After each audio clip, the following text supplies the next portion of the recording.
જય શ્રી કૃષ્ણ ભક્તજનો, આજે હું તમને એક સરસ મજાનો પ્રસંગ સંભળાવી રહી છું, જેનું નામ છે ભક્ત વાસણજી. તો ચાલો આપણે એ પ્રસંગ સાંભળીએ. કરુણાશંકર, જરા જોતો ખરો, પેલો પંડિતજી જેવો કોણ ચાલ્યો જાય છે? નવાનગર યાની જામનગરના બજાર ઉપરના બ્રાહ્મણ શેરીમાં આવેલા એક મકાનને ઓટલે બેસી દાંતણ કરતા કરતા 60 સોમાછા વટાવી ગયેલા એક વૃદ્ધે નેત્ર પર હાથની સાજલી કરી. બજારમાં ચાલ્યા જતા એક પુરુષ સામે આંગળી સીંધીને પોતાની પાસે જ પલાઠી વાળીને બેઠેલા કરુણાશંકર નામના એક યુવકને પૂછ્યું, તમે એ પંડિતજીને નથી ઓળખતા આદા? ના રે ભાઈ, ઓળખાણ પડી હોય તો તને પૂછું ખરો. હવે તો ઉંમર વધવા સાથે આંખનું તેજ પણ ઘટતું જાય છે. નહીં તો મારી ગરુડ દ્રષ્ટિ આગળ કોઈ વણ ઓળખાયું રહી જાય એ બને ખરું? આત્મારામ ભટ્ટજીએ કહ્યું, અદા, એ તો પેલા વાસણજીભાઈ મરજાદી હતા. ધીર ગંભીર ચાલે ચાલ્યા જતા એકમાત્ર ધોતી ઉપરનો ધારણ કરેલા અને પીઠ પાછળથી પણ નમણા લાગતા વાસણજીભાઈ સામે દ્રષ્ટિ કરી કરુણાશંકરે ખુલાસો કર્યો. એમ? ત્યારે એ શું પેલો વાસણ મોચી હતો? કેવો હળાહળ કળયુગ આવ્યો છે! શૂદ્રો પણ હવે તો બ્રાહ્મણ વેશે ફરવા લાગ્યા. અમારા વખતમાં તો બ્રાહ્મણોની આડે પણ ન ઉતરી શકતા, જ્યારે હવે તો આત્મારામ અને કરુણાશંકર કરતા પણ વાસણજીભાઈનો પહેરવેશ વધી જાય. રામ રામ. આત્મારામ ભટ્ટના શબ્દે શબ્દમાં બ્રાહ્મણપણાના ગર્વ ને અસૂયા દેખાતા હતા. હોય અદા, એ તો સમય સમયનું કામ કરે છે. જે કંઈ પણ બને છે તે બધું ભગવાનની ઈચ્છાનું જ કારણ છે. હવે તો શૂદ્રોના ઉદ્ધારનો પણ જમાનો આવ્યો છે. કરુણાશંકર, તું પણ બ્રાહ્મણ પદનું ગૌરવ વિસરી જતો લાગે છે. જો આવા મોચી અને જે તે વર્ણના લોકો બ્રાહ્મણોની નકલ કરવા માંડશે તો પછી તારા મારા જેવા બ્રાહ્મણોનો ભાવ પણ કોણ પૂછશે? ને વર્ણાના બ્રાહ્મણો ગુરુએ વાક્યમાં બતાવેલું બ્રાહ્મણનું મહાત્મ્ય પણ ક્યાંથી રહેશે? પહેલાના સમયમાં યજમાનો બ્રાહ્મણોનું કેટલું બધું સન્માન કરતા. બ્રાહ્મણના નાનામાં નાના છોકરાને પણ તેઓ ભૂદેવ, પૃથ્વી ઉપરના દેવ કહીને કેવા સંબોધતા. પહેલા તો એક દિવસમાં 4-4, 5-5 યજમાનોને ત્યાંથી બ્રાહ્મણ ભોજનના નિમંત્રણો મળતા. ને હવે તો 4-5 દિવસે જો એકાદ યજમાન બીજા ગમે તે કારણે ડેલીમાં આવી ચડે તો મહદ ભાગ્ય મનાય છે. હલકા વર્ણોને પ્રતાપે જ બ્રાહ્મણોની આ સ્થિતિ થઈ છે. આવતીકાલે 84 નાતના બ્રાહ્મણોને બોલાવી તેમની આગળ આ વાત મૂકવી પડશે. અદા, તમે વડીલ છો, અનુભવી છો, એટલે બીજું તો શું કહું, પણ હવેના જમાનામાં કોઈ પણ જાતિ કે વ્યક્તિ ઉપર કોઈ પણ અન્યાયી બંધન લાદી શકશે નહીં. પોતાની પ્રગતિ સાધવાનો સૌ કોઈને સંપૂર્ણ અધિકાર રહેશે. અરે ભાઈ, ગમે તેવો જમાનો બદલાય તોય કઈ સાસમાંથી દૂધ થાય ખરું? આપણી નજરે જોયું છે ને, આવા વાસણજી મરજાદી પહેલા તો મેલી વિદ્યાના ઉપાસક હતા. મંત્ર જંત્ર દોરા ધાગા ને કામણ ટુમણ પણ જાણતા. આથી બધા લોકો એનાથી ડરીને ચાલે. એક વખત કોઈ નજીવા કારણથી તેમને પેલા સારસ્વત બ્રાહ્મણ વૈષ્ણવ ગોવિંદદાસભાઈ છે ને, તેની સાથે કજિયો થયો. વાસણજીભાઈને પોતાની વીર વિદ્યાનું અભિમાન. તરત જ બધા માણસોની વચ્ચે ક્રોધના આવેશમાં તેમણે કહી દીધું કે હવે જોઈ લેજે કે વાસણજી સાથે કજિયો કરનારની કેવી બુરી વલે થાય છે તે. ત્યારે તો પેલા ગોવિંદદાસભાઈએ શાંતિથી જવાબ આપ્યો કે ભાઈ, મારનાર કરતા જીવાડનાર મહાન છે. આમ કહી બંને જણા જુદા પડ્યા. વાસણજીભાઈને તો પોતાની મેલી વિદ્યાનું જબરું અભિમાન એટલે પોતાના વેરીને મહાત કરવાના વિચારમાં ઊંઘ પણ ન આવી. બરાબર અડધી રાત્રિ થઈ ત્યાં તો તેમણે આરાધના કરી, વીરને બોલાવી આજ્ઞા કરી કે અત્યારે ને અત્યારે જઈ ગોવિંદદાસને મારી આવ. મંત્રાધીન વીર તો આજ્ઞા પાલન કરવા ચાલતો થયો, પણ થોડી વાર થઈ ત્યાં અણધાર્યો પાછો આવી પહોંચ્યો. વાસણજીભાઈએ પૂછ્યું, કેમ, કામ પૂરું કરીને આવ્યો ને? ત્યારે તે વીરે જવાબ આપ્યો કે ભાઈ, એ તો વૈષ્ણવ મહાપુરુષ છે. હું ત્યાં ગયો તો ખરો, પણ તેની પાસે જતા તેનું તેજ મારાથી સહન ન થવાથી પાછો ચાલ્યો આવ્યો છું. વાસણજીભાઈએ જરા રીસ કરીને કહ્યું, અલ્યા, તું તો બળવાન છે ને એક સામાન્ય માણસથી ડરીને ભાગી આવ્યો. વીરે નમ્રતાથી ઉત્તર આપ્યો, ભાઈ, તમે ભૂલો છો. એ બીજા મનુષ્ય જેવા સામાન્ય નથી. જેઓ હંમેશા શુદ્ધ રહેતા હોય, આચાર વિચારનું પાલન કરતા હોય ને ભગવાનના નામનું રટન કરતા હોય, તેવાઓની પાસે જતા મને બહુ જ તાપ લાગે છે. એવા ભક્તોની પાસે મારું કંઈ પણ જોર ચાલતું નથી. પોતાની પ્રતિજ્ઞામાંથી પાછા ફરતા વાસણજીભાઈ ઢીલા ઢબ જેવા થઈ ગયા. વીરને કહ્યું, જા, ચાલ્યો જા, તારા જેવા નબળાનું મારે કામ જ નથી. એમ કહીને તેમણે સદાને માટે વીરને રજા આપી અને પોતાની પાછે મેલી વિદ્યાનું જે કંઈ સાહિત્ય હતું તે બધું અગ્નિને સ્વાધીન કરી દીધું. સવાર પડતા તો વાસણજીભાઈ ઉતાવળા ગોવિંદદાસભાઈને ઘેર આવ્યા. પગમાં પડી જઈ પોતાની ભૂલ બદલ ક્ષમા માગી. તમારા પ્રતાપે મેલી વિદ્યાની લપમાંથી હું છૂટ્યો, એમ કહી ફરીવાર તેમને નમસ્કાર કર્યા. પોતાને વૈષ્ણવ કરવાની વિનંતી કરી. થોડાક દિવસ પછી ગુસાઈજી દ્વારકા જતા અત્રે પધાર્યા હતા. ત્યારે ગુસાઈજી પાસે વાસણજીભાઈને વૈષ્ણવી દીક્ષા મળી.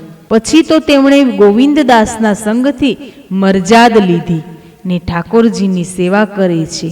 આમ ભગવાનની ઈચ્છાથી સાસમાંથી દૂધ થયું છે. હીન જાતિને હીન આચરવા વાળા હોવા છતાં વાસણજીભાઈને પ્રભુ કૃપાથી ભગવત સેવાનો ઉચ્ચ અધિકાર પ્રાપ્ત થયાનો પ્રસંગ કરુણાશંકરે વિસ્તારથી કહી બતાવ્યો.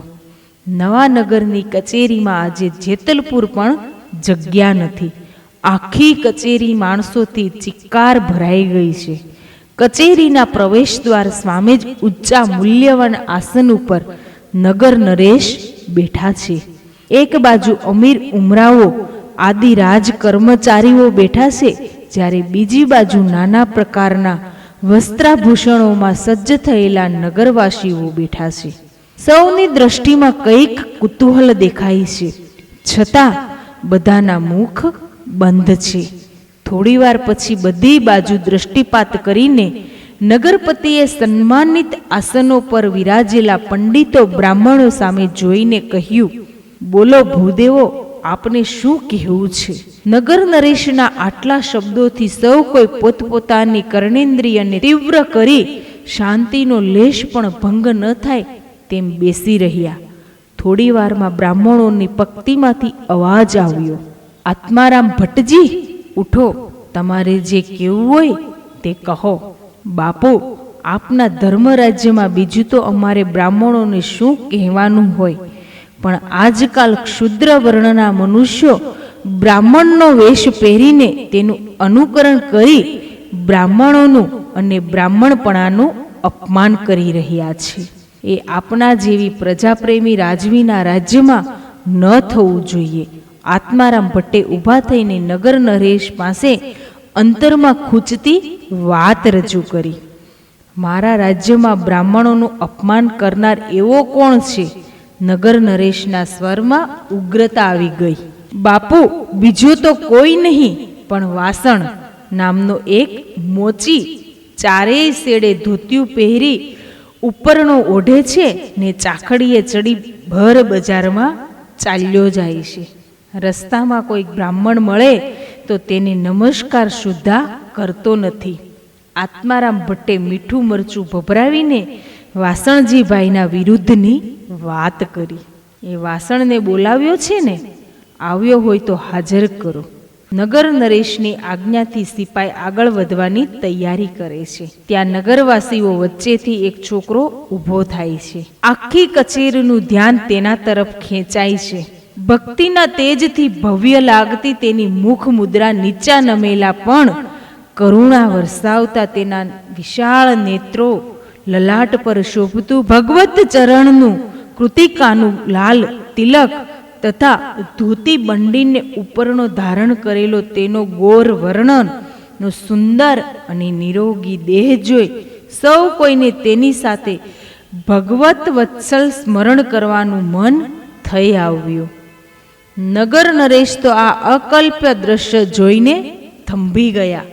તેમના મનમાં થયું કે બ્રાહ્મણો જેને ક્ષુદ્ર કહી નિંદે છે એ બ્રાહ્મણો કરતાં તો પણ આ કેટલો બધો શોભી રહ્યો છે. પરંતુ બીજી જ ક્ષણે પોતાની ફરજનું ભાન થતાં તેમણે સામે ઊભેલા વાસણજીભાઈ તરફ જોઈને કહ્યું, વાસણ, તું મોચી થઈને બ્રાહ્મણનો ધર્મ પાળે છે? બાપુ, મને ગુસાઈજીએ શરણે લઈ પોતાનો સેવક કરી બ્રાહ્મણ જેવા ધર્મ પાળવાનો અધિકારી બનાવ્યો છે. તેનો જવાબ સાંભળી હસતા હસતા નગર નરેશે કહ્યું, ભલા માણસ, બ્રાહ્મણ ભ્રષ્ટ થતા શુદ્ર જેવો થઈ જાય, પણ ક્યાંય શુદ્ર બ્રાહ્મણ થયો છે ખરો? દૂધમાંથી સાશ થાય, પણ કાંઈ સાશમાંથી દૂધ થાય ખરું? બાપુ, ભગવાનની કૃપાથી એવું બધુંય સંભવી શકે છે. એમ ત્યારે કરાવો પારખ્યું. એલા, છાશનું વાસણ અહીં લાવો તો. નગર નરેશની આજ્ઞા થતાં જ સાશથી ભરેલી મટકી લાવીને હાજર કરવામાં આવી. જામબાપુએ વાસણજીભાઈ સામે જોઈને કટાક્ષમાં કહ્યું, લ્યો, છાશમાંથી દૂધ કરો હવે. નગર નરેશના વચનો સાંભળીને કચેરી સ્તબ્ધ થઈ ગઈ. જેમને વાસણજીભાઈનો વેશ ખૂંચતો હતો અને તેમાં બ્રાહ્મણત્વનું અપમાન લાગતું હતું, તેવા બ્રાહ્મણો મનમાં રાજી થયા કે શુદ્ર ઠીક ચપડાયો. જ્યારે બીજા વર્ગના અંતઃકરણના વાસણજીભાઈને કસોટીમાંથી પાર ઉતરવા માટે ભગવાનની પ્રાર્થના કરી રહ્યા હતા. પરંતુ જેઓનું કાર્ય કોઈના માનભંગ માટે હોતું નથી, જેમની પ્રત્યેક ક્રિયાઓ પ્રભુ પ્રત્યર્થે જ હોય, જેમના મનના દોર સદાકાળ ભગવાનના ચરણારવિંદ તરફ રહે છે, એવા અભય આદિ સત્વગુણને વરેલા ભગવત ભક્તો એવી કસોટીથી ભય પામે ખરા? નગર નરેશની આજ્ઞાથી વાસણજીભાઈની મુખરેખામાં લેશ માત્ર પરિવર્તન થયું નહીં. તેઓએ જરા આગળ આવી સાશની મટકી ઉપર પોતાના ઉપરણાનો એક શેડો ઢાંકી સૌ સાંભળે તેમ કહ્યું, જો ગુસાઈજીએ મને શરણે લઈ બ્રાહ્મણ કર્યો હોય, એટલે કે બ્રાહ્મણ જેવા ઉચ્ચ કર્મ કરવાનો અધિકારી બનાવ્યો હોય, તો છાશમાંથી સાશ અલોપ થઈ જશો અને તેનું દૂધમાં રૂપાંતર થઈ જશો. આમ કહી સાશના વાસણ સામે દ્રષ્ટિ કરી વાસણજીભાઈ શ્રી કૃષ્ણ શરણામમમ, શ્રી કૃષ્ણ શરણામમમ એ અષ્ટાક્ષર મહામંત્રોનો અસ્પષ્ટ રીતે જપ કરવા લાગ્યા. થોડીવાર પછી સૌ કોઈની ઉત્સુકતા વચ્ચે વાસણજીભાઈએ મટકી પરનું વસ્ત્ર દૂર જોયું તો સાશને બદલે ખરેખર દૂધ દેખાયું. ખાતરી થતાં સૌ કોઈએ વાસણજીભાઈને ધન્યવાદના ઉદ્ગારોથી વધાવી લીધા. આસન ઉપરથી ઉતરી વાસણજીભાઈની સામે આવી નગર નરેશે તેમને બે હાથ જોડી નમસ્કાર કરતા કહ્યું, વાસણજીભાઈ, ધન્ય છે તમારા ધર્મને. આજે જ મને સમજાયું કે ભગવાનની કૃપા થતાં સાશમાંથી દૂધ પણ થઈ શકે છે. પછી તો જે બ્રાહ્મણો વાસણજીભાઈનો દ્વેષ કરતા હતા, તે બધા જ તેમની ભક્તિ પ્રત્યક્ષ પ્રભાવ નિહાળી નમ્ર ભાવે નમી પડ્યા. જય શ્રી કૃષ્ણ, જય શ્રી કૃષ્ણ.